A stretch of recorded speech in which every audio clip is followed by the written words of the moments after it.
आकाशवाणी पुणे. राजेंद्र लेले प्रादेशिक बातम्या देत आहे. ठळक बातम्या. भारतीय सैन्य दलाकडून मध्यरात्री राबवलेल्या ऑपरेशन सिंदूरमध्ये पाकिस्तान आणि पाकव्याप्त काश्मीरमधले 9 दहशतवादी तळ उद्ध्वस्त. पहलगाम हल्ल्याच्या पार्श्वभूमीवर देशात 244 ठिकाणी आज युद्धस्थितीतला नागरी संरक्षण सराव होणार. राज्यातल्या 16 ठिकाणांचा समावेश. महिलांच्या सक्षमीकरणासाठी आदिशक्ती अभियान राबवण्याचा राज्य मंत्रिमंडळाचा निर्णय.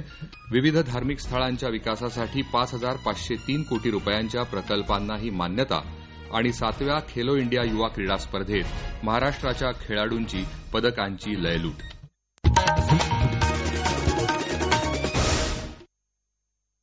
सविस्तर बातम्या.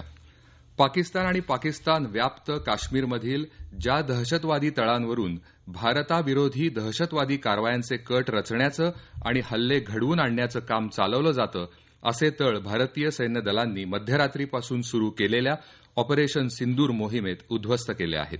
या मोहिमेत 9 तळांना लक्ष्य करण्यात आल्याचं संरक्षण मंत्रालयाच्या निवेदनात म्हटलं आहे.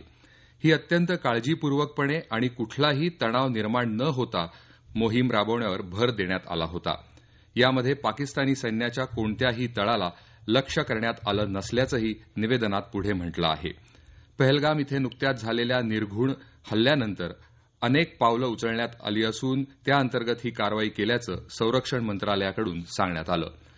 मध्यरात्री कारवाई सुरू असताना पंतप्रधान नरेंद्र मोदी त्यावर पूर्णपणे देखरेख ठेवून होते.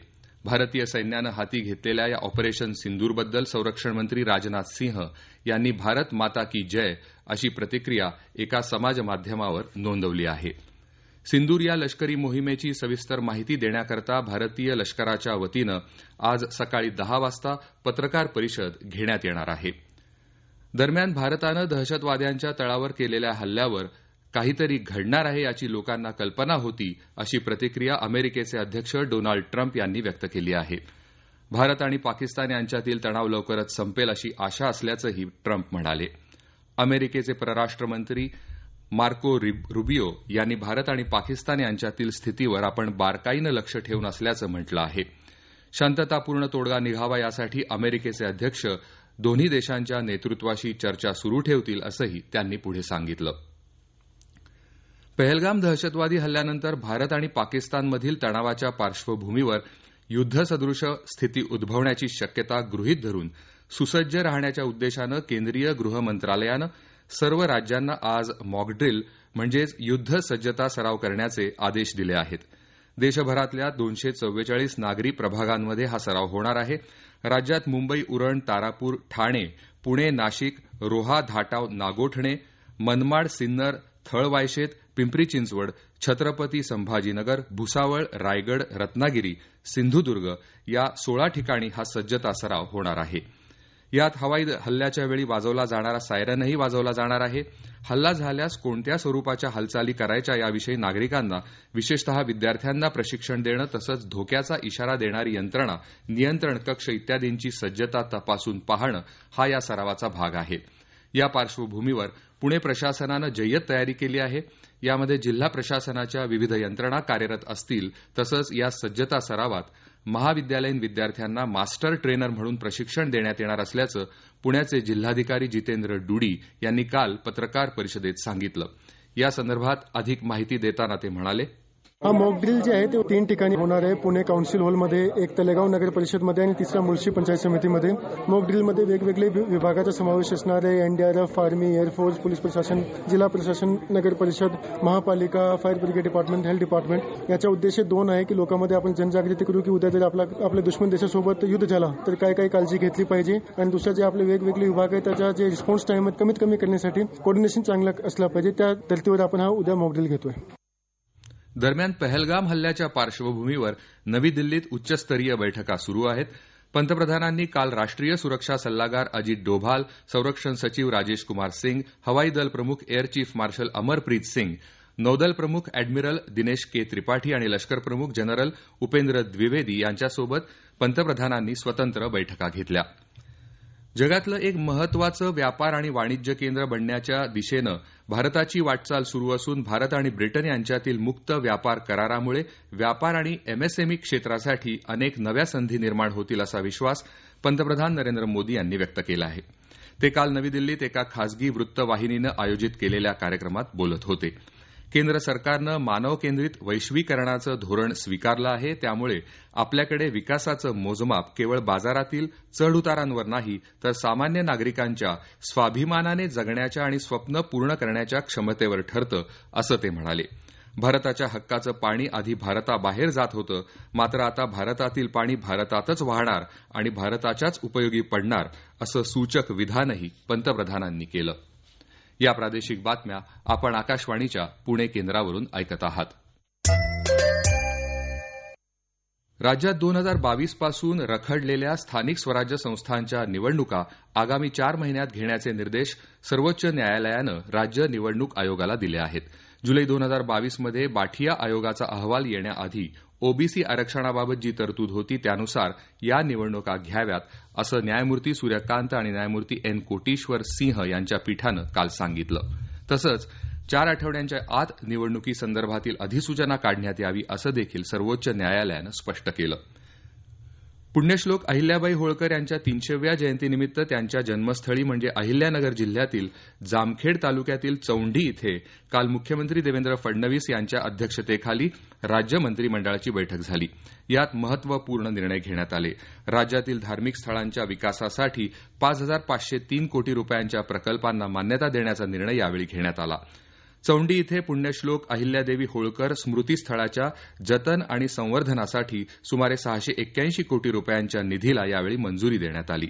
महिलांच्या सक्षमीकरणासाठी आदिशक्ती अभियान आणि आदिशक्ती पुरस्कार योजना सुरू करण्यास या बैठकीत मान्यता देण्यात आली. आदिशक्ती अभियानासाठी 10.5 कोटी रुपयांच्या खर्चालाही मान्यता देण्यात आली. नाशिक त्र्यंबकेश्वरमध्ये होणाऱ्या आगामी कुंभमेळ्याच्या पार्श्वभूमीवर कुंभमेळा प्राधिकरण अध्यादेश 2025 जारी करण्याचा निर्णय घेण्यात आला.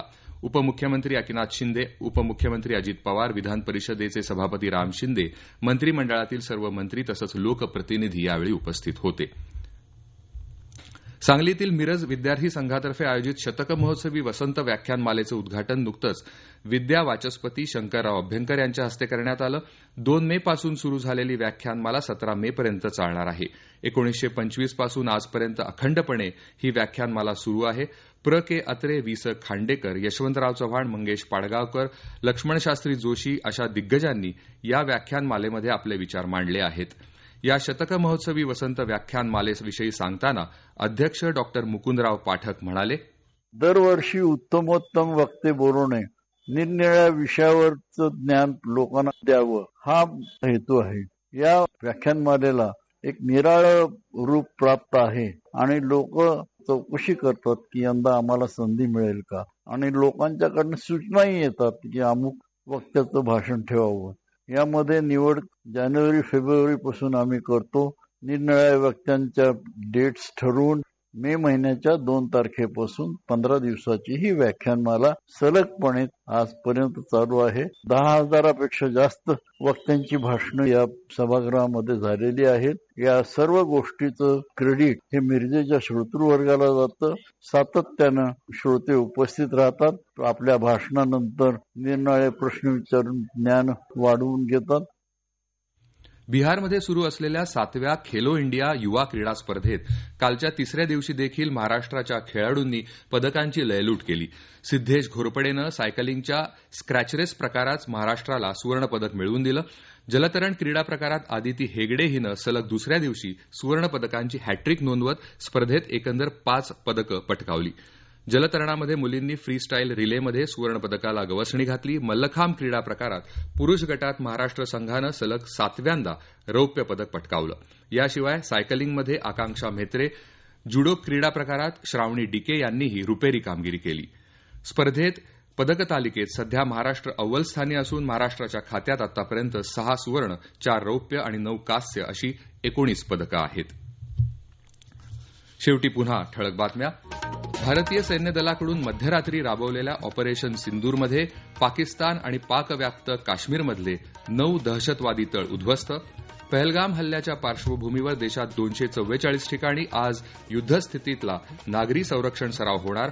राज्यातल्या 16 ठिकाणांचा समावेश. महिलांच्या सक्षमीकरणासाठी आदिशक्ती अभियान राबवण्याचा राज्य मंत्रिमंडळाचा निर्णय.